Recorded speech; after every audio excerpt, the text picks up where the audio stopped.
une demoiselle. Hein? Que non, il faut que tu sois rempli du Saint-Esprit pour que ton mari aime.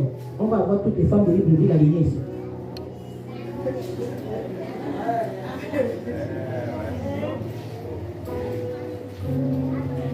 Si on dit aux hommes,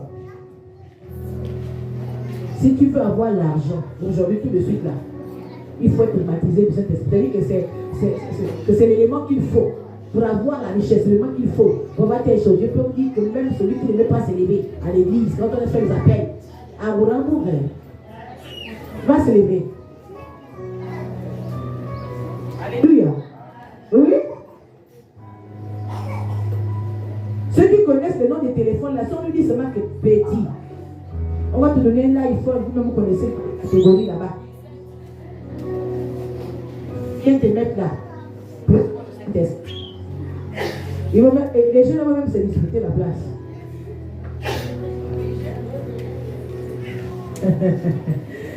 Mais si on demande que venez être rempli du Saint-Esprit pour être les témoins de Jésus-Christ,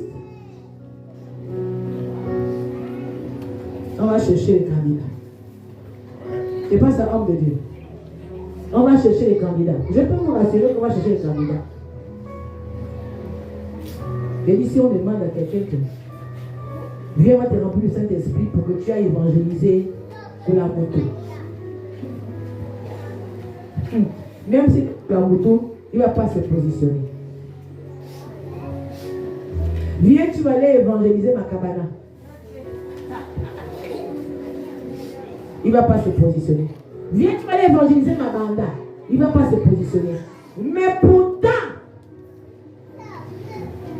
premier objectif d'avoir reçu le baptême du Saint-Esprit, c'est écrit dans le livre Actes chapitre 1, verset 8.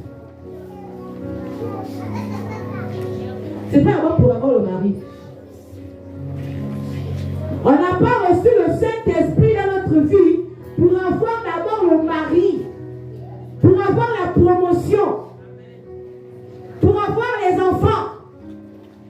Le premier objectif pourquoi Jésus a dit vous allez recevoir le Saint-Esprit, c'était par rapport pour ceux que nous on a été dépensés dans nos cœurs. C'était d'abord pour lui, pour ses intérêts. Acte 1, verset 8.